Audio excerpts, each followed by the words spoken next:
Bonjour amina shaitan rajim bismillahir rahmanir rahim Karim Gueye la seen frère Abdou Karim Gueye activiste membre de Nitu Dëgg Valeurs membre aussi du collectif du peuple. Alors tey mu ñëwaat si seen chaîne xam ngeen ko fële fu ne chaîne bi may wax gars yi bu leen fàtte abonné ci chaîne bi chaîne ñi gëm ni Sénégal dëkku dëgg la dëkku diine la dëkku du dëkku caaxaan ñi gëm ni war nañu mën a sàmm nonal mag ñi laay woo ci ñu ànd ñun ñëpp dooleel ñu ànd xeexal dëgg xeexal lépp loo xam ni diine bugg ko rasul bëgg ko Serigne Touba bugg ko El Hadj Malick bugg ko Baye Niass bugg ko jàngu bi bugg ko képp koo xam ni nitu valeur nga nitu gëm ni Sénégal dañ ko war a mën a taxaw ci lépp loo xamante ni vraiment dañ koy dàq ci àdduna bi ñu koy forcer di ko imposer. tey nag vidéo bi may def nii du gudd vidéo bu gàtt la waaw li may wax tey damay ñëw vite fait wax ci sujet bi nga xamante ni mooy ma dellusiwaat ci pour wax ci Pape Birame Bigué Ndiaye journaliste bi nga xamante ni dafa nekk RTS mu ñëwaat ci encore indi ci waat ay éclaircissement par rapport ak waa jooju ñun nag damay wax à chaque fois les gens di entre guillemets ay non maa du nekk ay acharnement maa du nekk nangam damay répéter encore man j'ai été très clair sur mes propos bari ki dem ma gis ngeen man dem naa ba RTS dem déposer fa courrier adressé ko directeur u RTS muy Pape Alé Niang wax ko ni ko pour Pape Birame Bigué ci lettre bi li ñu ci wax mooy dañ ne comme moom dafa nekk ci sous contrôle judiciaire ci dossier boo xam ne dañ ko inculpé acte contre nature xam nga acte contre a été inculpé d'acte contre nature te mu nekk ci procédure judiciaire ci loo xamante ni dafa ñaaw trop ci Sénégal loo ñëpp xam nañ Sénégal nu ñu mel ne góor jigéen ci dossier Pape Cheikh Diallo bi ma ni kii dañu bëggatuñu mu feeñ suñu écran bëggatuñu mu feeñ suñu écran nag bi ma ko waxee mooy bëggatuñu mu feeñ ci benn écran waxuma waxi licenciement waxuma waxi détails yëpp dugguma ci li wax mooy moom sa personne fekk mi ngi nekk ci loo xamante ni leeragul yoon inculpé ko mu nekk ci sous contrôle judiciaire ñu inculpé ko taxaw juge d'instruction bi ñu inculpé ko kon kooku waratul taxaw suñu écran di feeñ ci suñu benn écran. waa ji ngeen di gis ci écran bi mi ngi tudd Morandini juste pour wax leen rek Morandini mi dañ ko inculpé c'est-à-dire dañ ko inculpé ci wàllu affaire pédocriminalité yi avant sax ñu koy àtte muy leer sax. tubaab bi CNews la doon jigéen CNews ñëpp xam nañ CNews France mooy ñoo gën a bon ci français ngeen baal ma mais kii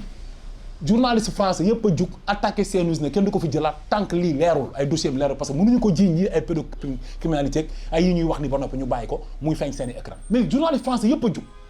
journaliste français laay wax de te lii aussi journaliste sénégalais am nañ ci part de responsabilité parce que kii image journalisme lay yàq Sénégal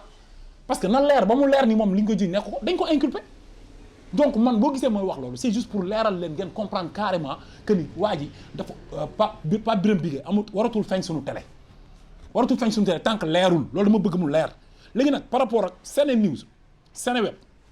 parce que d'après les sources Seneweb si boppam moo wax mu ne Seneweb bi ngi nii ma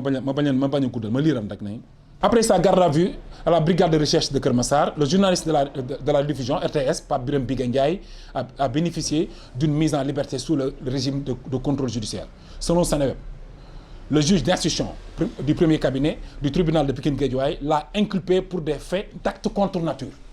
Il a été inculpé pour des faits d'acte contre nature. Message boobu nag bi ma ko waxee démb bërki démb xëy na indi na ay wax démb ak tey ñëpp gis nañ Pape Birame Bigué dem ci télé rajo ba toog di commenter di reporter match football bi nga xam mi ngi am mooy championnat je sais pas championnat yi daw si kii bi déjà mi ngi liggéey je veux dire c'est-à-dire woo nañ ko mu liggéey dafa am ñaari angle nag ci may waxee benn bi jiitu mooy d'abord responsabilité yi dama koy wax pour mu leer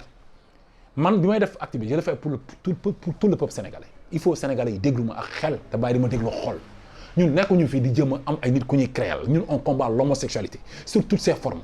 nit ki su fekkee dañ ko jiiñ góor jigéen te leerlu ba tey si bopp nit ñi kooku dañu war a jug taxaw ne amul benn responsabilité bu ñu ko war a jox suñu kanamu télé yi wala suñu kanamu doom yi wala suñu kanamu écran yi loolu dafa bokk ci apologie de l'homosexualité beneen bi mooy Pape Alé Niang responsabilité yi ci moom la nekk parce que moom mooy directeur RTS te moom amul droit waxuma la dara sax mais ñi nga xamante ne dañoo nekk RTS nekk ay góor yàlla yu baax yoo seeni jabar seeni doom di liggéey di góorgóor di jaamu yàlla nekk doomu Sénégal jiñu leen góor jigéen nekkuñ ci procédure judiciaire ci yu bon yi nekkuñu ñu jàpp leen mais mettre leen au frigo liggéeyatuñu jotuñu seen salaire ñii di classe ñu dagg leen respecté wuñ leen ñii ñu nangu seen i oto ñii ñu def leen lu nekk te pourtant ay góor la ñuy liggéey ci jom ak njub ñii di murit ñii di tijaan ñii di chrétien ñoom ñoo am problème ak RTS kii nga xam ne dañ koo jiiñ góor jigéen du man maa ko jiiñ góor jigéen dama ni il a été inculpé d'acte contre nature juge moo ko wax selon Seneweb texte bi après naa leen ko liiral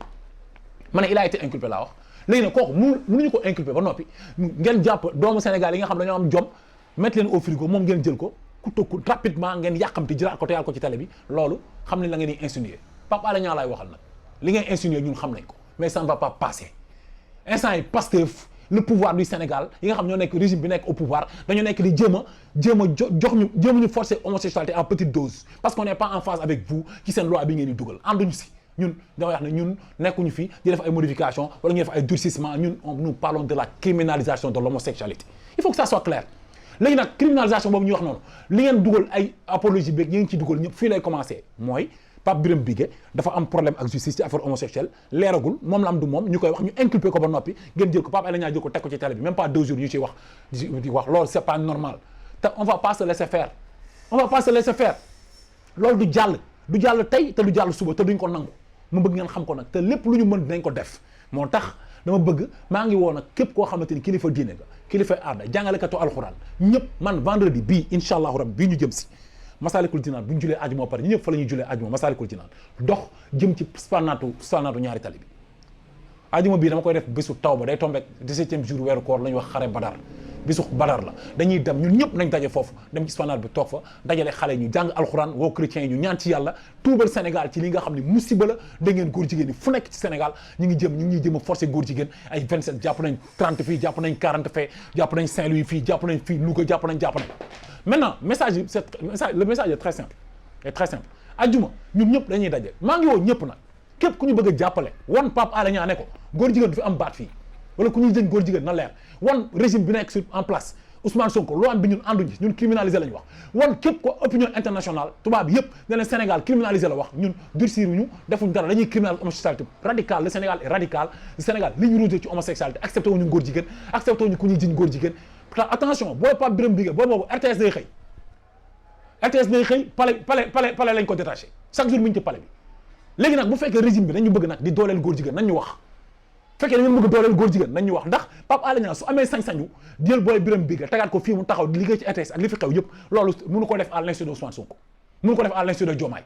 mënul nekk parce que xam nañ ni danger politiquement danger la si ñoom politiquement ñoom xam nañ ni booy boobu dañ ko inculpé kon ils n'ont pas le droit di seetaan loolu kon ñoom yëgoon nañ ko léegi maa bëgg mu leer nag moo tax maa bëgg vendredi na ñëpp jug fekk si ñu jàkkaarloog ñoom fu nit toll na nga ñëw ku am alxuraan ne dañuy wàccee kaamil foofu buñ julee aj moo pare fekk ñuy wàcce kaamil ñu ngi ci spanaat ñaari tali bi li ñuy dox du matu sax 500 mètres ñu toog ñun ñëpp taxaw one opinion internationale nationale le Sénégal dit non le Sénégal criminalise l'homosexualité ànd sàmm jikko yi nag maa ñoom laay tëjee ànd sàmm jikko yéen laay tëjee fu nekk dem ngeen fa def propagande ba may Ousmane Sonko fit bu tax mu taxaw jàkkaarloo Sénégalais yi naan day durcir rek day def nangam Ousmane Sonko bu ngeen ko joxuloon loxo du am fitu taxaw sax di jàkkaarloo Sénégalais yi naan du criminaliser mais yéen a ko jox loxo léegi nag xam ngeen li ngeen jox loxo nag mi ngi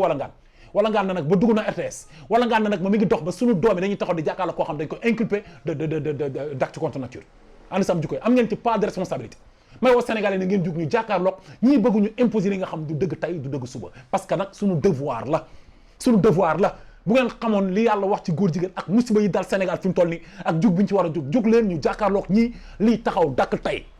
ba àjjuma incha allah ñu daje Massalikul Jinaan jërë ngeen jëf wa sallallahu rasulullah